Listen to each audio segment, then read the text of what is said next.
Hai, gue Lanin Kasyamiono.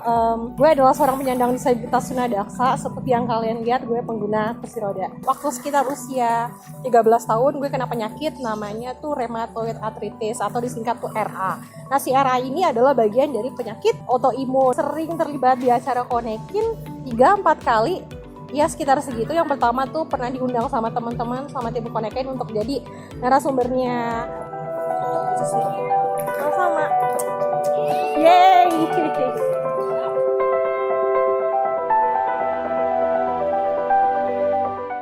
Kalau misalnya kita sebagai tunanetra, ini teman-teman jangan berkecil hati. Tadi Kandira kerja di Kominfo. Kalau saya bekerja di sebuah LSM, dan saya juga sekarang lagi 5 tahun terakhir lagi mendalami stand up comedy, gitu. Karena kerjaan susah. Ya, tapi kenyataannya memang gitu. Nanti teman-teman juga mungkin akan ngalamin ya, karena memang jadi tunanetra itu banyak tantangannya. Penerimaannya di kampus tuh lebih bagus sih, mungkin karena rata-rata dosen kan lebih muda-muda, terus pemikirannya juga lebih terbuka gitu ya dibanding guru-guru di sekolah. Jadi akhirnya mereka berusaha mau cari tahu gimana sih caranya kalau nanti ngajar harus kayak gimana, terus nanti belajarnya kayak gimana. Mereka sempat tanya nanti baca-baca buku-buku hukum yang tebal-tebal dan banyak itu caranya gimana.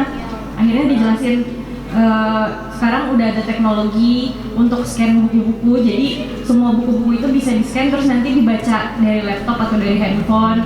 Terus ada program screen reader untuk kita supaya bisa akses komputer, terus bisa akses handphone. Sama sih selama kuliah juga banyak dosen-dosen yang kayaknya masih bingung gimana mereka harus ngajar, terus gimana nanti kalau ujian, tapi semua pasti bisa dicari solusinya. Halo, nama aku Martella Rivera, aku adalah founder dari Konekin, supaya bisa mengkonekkan atau menghubungkan antara teman-teman disabilitas dan non-disabilitas menuju Indonesia yang inklusif seperti visi kita. Misinya Konekin tuh ada 2, yang pertama adalah edukasi publik, di mana Konekin tuh secara konsisten upload konten setiap harinya.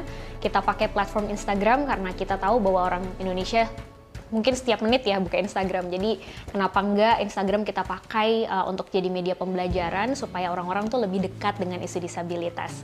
Kemudian kami juga melakukan Kongko Inklusif, yaitu semacam diskusi bulanan yang menghadirkan teman-teman disabilitas, dan kami mengambil topik-topik juga yang dekat dengan isu disabilitas tapi juga dekat dengan kehidupan kita sehari-hari. Intinya sih sebenarnya membuat orang merasa bahwa isu disabilitas itu adalah isu kita bersama nih, gitu. Dan teman-teman disabilitas adalah bagian daripada masyarakat yang beragam.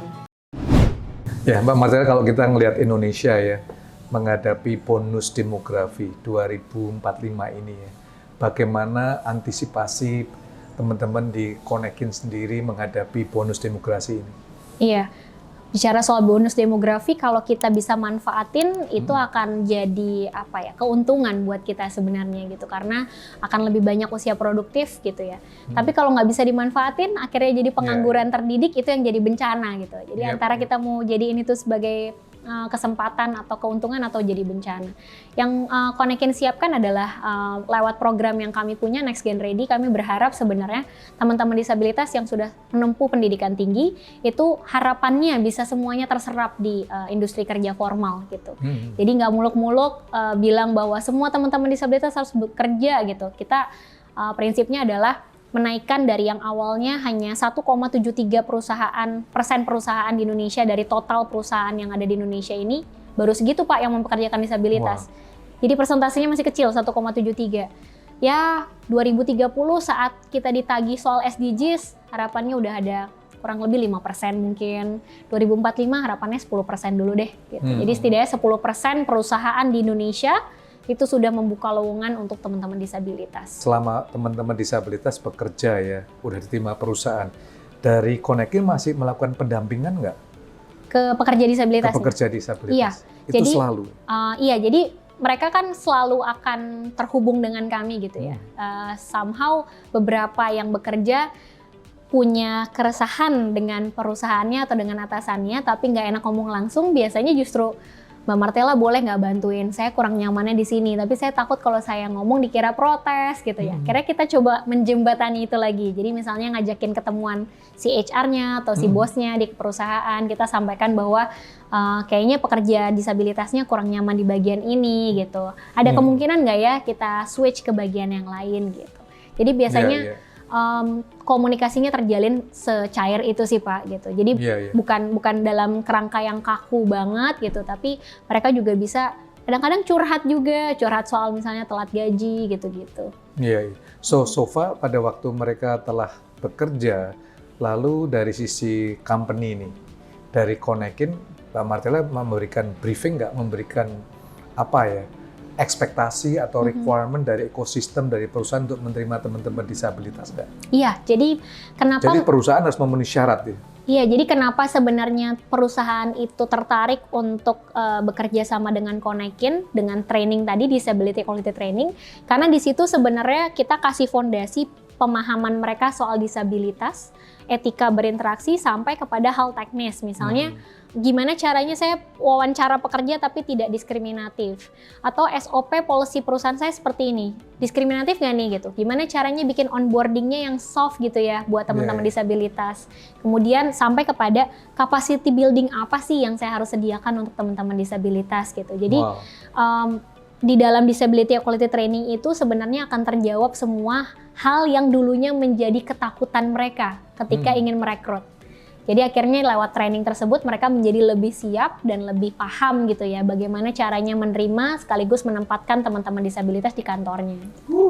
So guys, kalau Anda business owner, Anda mau rekrut teman-teman disabilitas yang masih 10 juta, I think ini nggak sekedar memberi kesempatan, tapi satu kehormatan yang setiap perusahaan bisa ambil bagian untuk mengembangkan ekosistem daripada teman-teman disabilitas ini ya.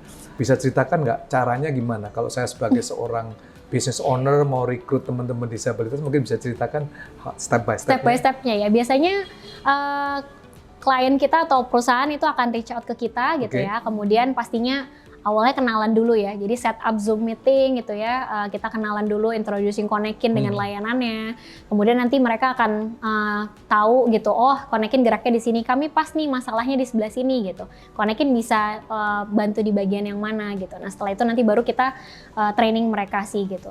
Jadi ada workshop dan ada training. Workshop lebih singkat durasinya, paling cuma 2-3 jam, cuman itu hanya membahas disabilitas secara umum sih Pak. Jadi lebih ke misalnya perusahaannya, manajernya belum terlalu mau nih buat ngerekrut disabilitas. Nah biasanya ikut workshop dulu deh supaya memantik kemauan mereka untuk merekrut. Setelah mau ngerekrut baru lebih dalamnya itu di dalam disability equality training gitu. Jadi nanti akan ngebahas teknisnya, kayak perekrutannya sebelah mana, kemudian orang-orang yang seperti misalnya teman-teman tuli gitu atau teman-teman netra itu cocoknya kerja di bagian apa, job desk-nya seperti apa, aplikasi-aplikasi apa yang bisa digunakan untuk berinteraksi gitu ya.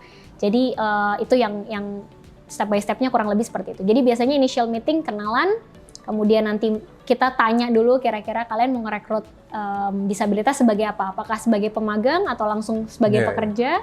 Gitu. Apa yang menjadi kekhawatiran dari perusahaannya, nanti kita list down gitu, kemudian baru kita cocokin dengan trainingnya Konekin gitu.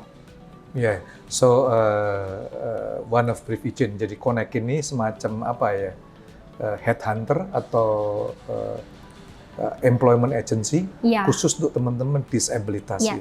It's like employment consultant for people with disabilities gitu.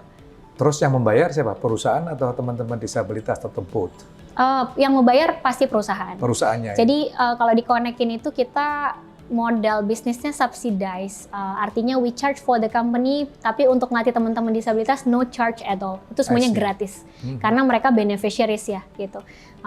Let's say ya memang yang punya duit kan pasti perusahaan.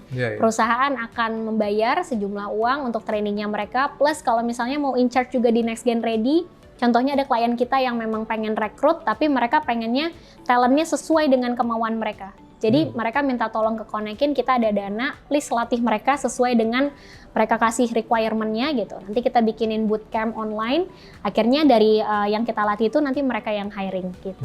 Jadi ada yang mau minta langsungan gitu, ada juga yang ya udah deh kita biayain training kalian gitu untuk teman-teman disabilitas, tapi nanti yang terbaik dari situ kami rekrut sebagai pekerja gitu. Wow. Berarti kalau kita ngelihat 17 juta teman-teman disabilitas tadi ya, saya kira kan nggak cuma di kota saja ya.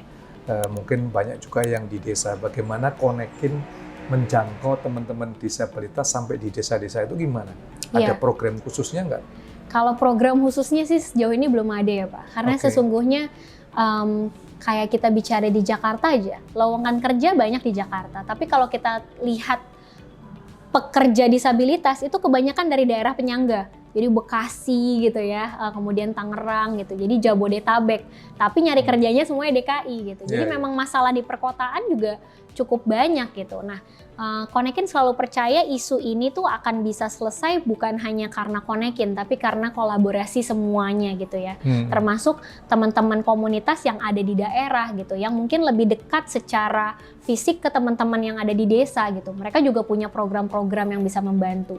Dan yang kedua sebenarnya kalau kita ngelihat regulasi, di bawah Dinas Ketenagakerjaan itu sekarang sudah ada unit layanan disabilitas. Jadi misalnya kayak perusahaannya Pak Jimmy ada di daerah gitu ya, pengen rekrut gitu. Nggak usah jauh ngubungin Konekin lewat unit layanan disabilitas di Disnaker kabupaten kota itu juga sebenarnya bisa gitu. Cuman kalau ditanya apakah semua ULD sekarang udah punya data yang bagus untuk bisa mengkoneksikan antara pekerja dengan pemberi kerja, itu masih menjadi challenge juga karena ULD ini cenderung baru dan memang belum ada di semua kabupaten kota sih. Gitu. Wow, ini luar biasa ya. Martella ada punya pengalaman nggak yang membuat you wow, it's worth it? Kan nggak gampang ya melakukan rekrutmen untuk teman-teman non disabilitas saja nggak mudah. Ini disabilitas ini satu ekstra. Tadi you katakan panggilan lah ya. Kalau nggak panggilan sulit lah ya. Pernah nggak ada momen-momen wow, it's worth it story dari apa yang terjadi di Konekin ini dengan teman-teman disabilitas? Justru sebaliknya sih Pak, kalau kita ngelihat komunitas organisasi disabilitas itu foundersnya pasti disabilitas. Tapi kalau Pak Jimmy ketemu sama saya mungkin agak bingung ya, kenapa kok geraknya di isu disabilitas gitu? Kenapa nggak di isu perempuan? Kenapa nggak di isu pendidikan? Why disabilitas gitu? Jadi justru cerita saya menurut saya membuat saya tetap bertahan di isu ini adalah ketika saya mendapatkan perlawanan justru dari aktivis disabilitas juga gitu, yang merasa mungkin kenapa sih harus seorang yang non disabilitas bersuara soal disabilitas dan kenapa lebih didengerin sama perusahaan dibanding kalau aktivisnya yang ngomong sendiri gitu. Padahal it's just a matter of how we communicate kan Pak. Kalau kita ngomong ke bisnis kita nggak bisa ngomongin undang-undang. Kita ngomonginnya apa sih manfaatnya ngerekrut gitu. Jadi kita akan bicara dengan bahasa bisnis gitu ya. Yang dimengerti oleh perusahaan dan akhirnya mereka mau merekrut gitu. Mungkin agak berbeda dengan bahasanya aktivis. Jadi waktu itu pergolakannya justru di situ. Saya dibilang mengkomersialisasikan isu disabilitas gitu. Karena kalau dapat training berarti Konekin yang dapat duit kan, padahal nggak tahu di belakangnya kita juga kerja untuk bisa meningkatkan skillnya teman-teman disabilitas gitu.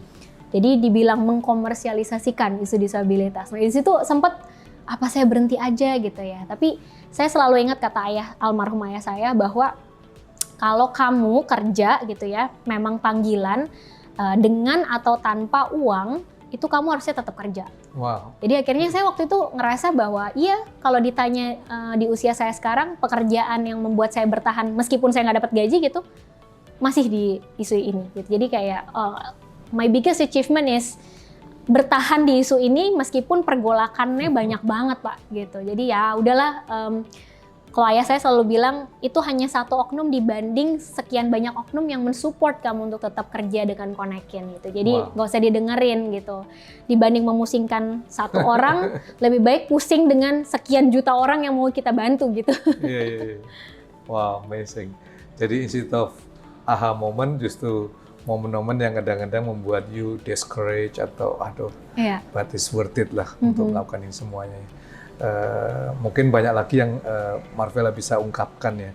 Tapi kalau saya bertanya, what is the dream daripada Connect sendiri atau your personal dream untuk melihat disabilitas yang ada di Indonesia ini? Iya, my personal dream is sebenarnya melihat bahwa teman-teman disabilitas tuh bisa dapat pekerjaan di posisi-posisi yang strategis, Pak. Karena sejauh ini kan kewirausahaan itu saya bisa bilang itu adalah kayak strategi anti capeknya pemerintah juga gitu ya. Jadi kalau disabilitas tuh kayaknya cocoknya berwirausaha.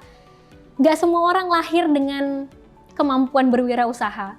Ditambah lagi tidak semua orang punya modal berwirausaha gitu. Jadi itu exit strateginya mungkin pemerintah ataupun siapapun yang agak capek membina teman-teman disabilitas gitu. Dan selama ini kan banyak perusahaan yang menyaksikan disabilitas karena mereka ngelihat disabilitas tuh kerjanya kalau nggak jaga toko, kerja di pabrik gitu. Jadi low skill labor. Gitu. Jadi cita-citanya Konekin dan saya pribadi sebenarnya adalah membuktikan bahwa disabilitas tuh bisa kerja di high skill yang skillful gitu loh, pekerjaan yang skillful. Di level manajerial mereka bisa masuk, nggak cuma di entry level atau di warehouse gitu. Itu dreamnya Konekin dan nggak muluk-muluk ya, 2045 let's say kayak 30% deh perusahaan yang mempekerjakan disabilitas di Indonesia. Sekarang masih 1,73% Pak, cuman ya namanya cita-cita boleh ya setinggi-tingginya. 30% deh gitu, kalau 100% saya nggak berani jamin ya. Mungkin 100% bisa kalau collab sama yang lain, tapi kalau Konekin 30% di 2045. Wow, keren banget.